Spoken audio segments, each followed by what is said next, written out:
Hey, what's going on, everyone? So, I want to talk about these Yankee bats, and I'm going to be a little bit quiet right now because everybody in my house is sleeping. It's early. I'm going to baseball here in a few minutes. Yankees yesterday hit 9 home runs, I'm sure everybody saw. And I've got Jazz Chisholm right here because this bat, not just his bat, it's a bunch of Bellinger's using it. Goldschmidt's used it. Volpe's used it. I know a bunch of guys have used it. And so it looks weird. It looks like almost like a bowling pin. And we're going to talk about it today because it's really, really interesting. A lot of people think the Yankees are like cheating. And so I'm going to get into the exact rules. We're going to talk about the adjustments made. I'm going to show you some bats here and explain, in my experience, the difference between bats and why this may work. So let's get into it. So the first thing is that the Yankees hired an MIT physicist.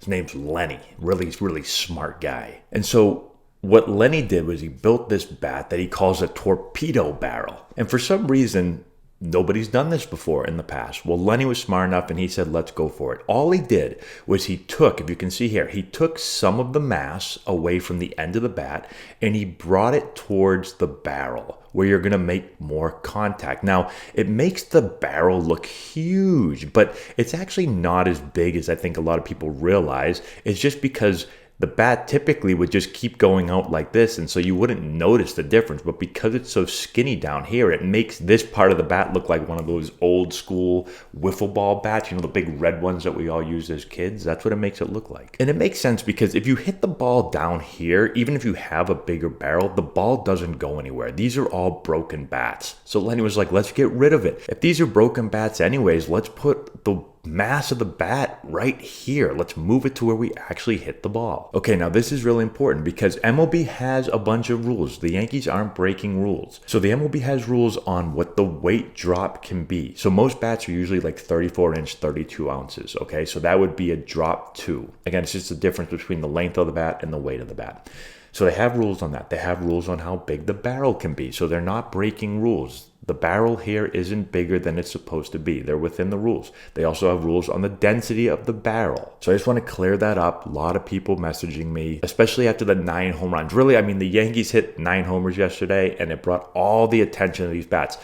I saw these bats in spring training. A lot of people saw them. No one really thought a whole lot of them other than, oh, they look kind of weird. Now the Yankees hit 9 homers, and everybody's like, they're cheating. Okay, so now this is where we have to really get into the talk. You might be saying, why haven't players always just made the barrel huge? Whether we make the end here thinner or not, why haven't we just always played with a huge barrel? And so the first thing to understand, and I'm going to give you my specific example in a minute, is that every bat model is different.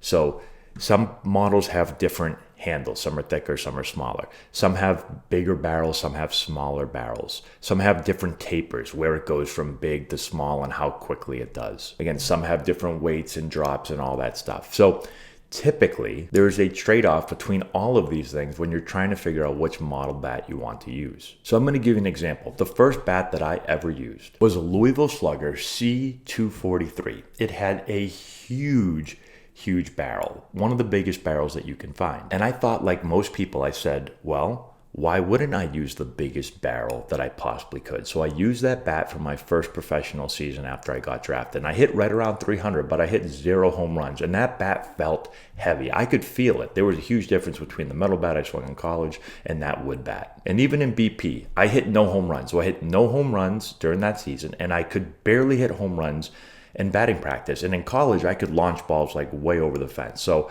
I noticed it right away. There's something up with this model. It just feels a little too heavy. I don't feel like I can drive the ball. So I went to instructional league and I used a C271. So I switched barrels. The C271 barrel was much smaller. So it was not this huge barrel. It was much smaller. Same weight. So I used a 34-inch, 31 ounce. And I made the switch because I started to learn more about bats and started talking to some coaches and explained that the C243 felt a little bit heavy.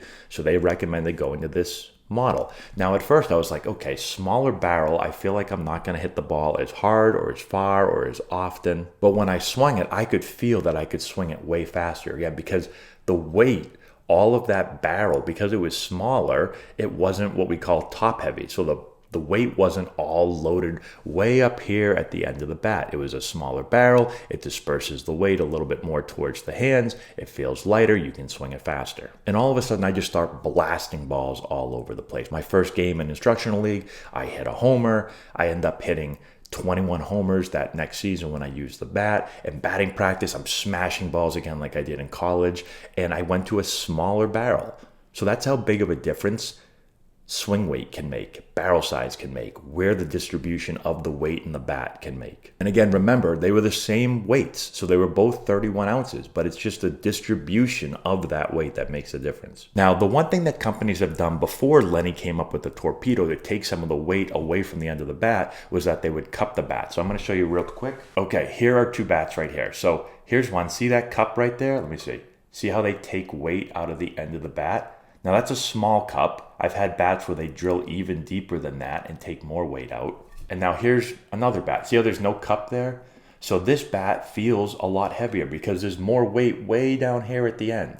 And so the more that you cup or take weight out of the end of the bat, the lighter the bat feels. But also you're taking more wood away. So if you do get a ball off the end of the bat, you're definitely going to break your bat. The more the bat's cupped, the more it's not cupped, like this one right here isn't cupped at all. This one probably won't break as much. Still going to break a lot, but you've got a little bit more, and it's probably a little bit harder in this area of the bat. But again, because Lenny is so smart, what he did was he didn't cup bats. He didn't take wood out from here. He took it out from the outside of the bat. So he took this wood away, and he moved it down to the barrel. So now it makes the swing weight better. So almost like what I did with my 243 to a 271, where I was trying to get the weight more down towards my hands.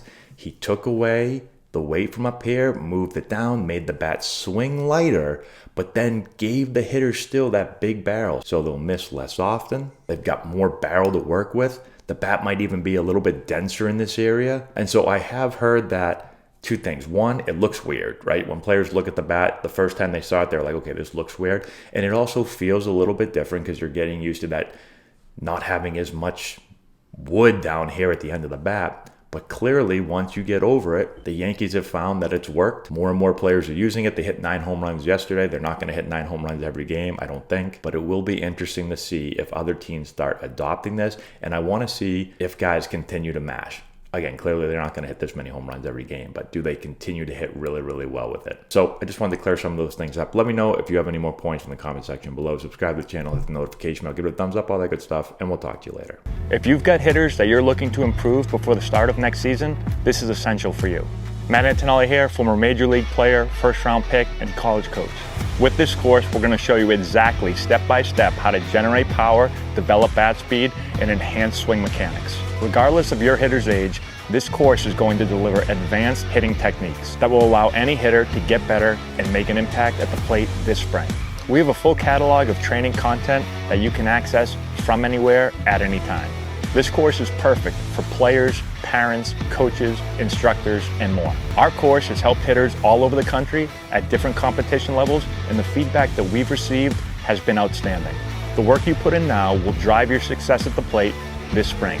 Get the essential knowledge that you need to take your game to the next level.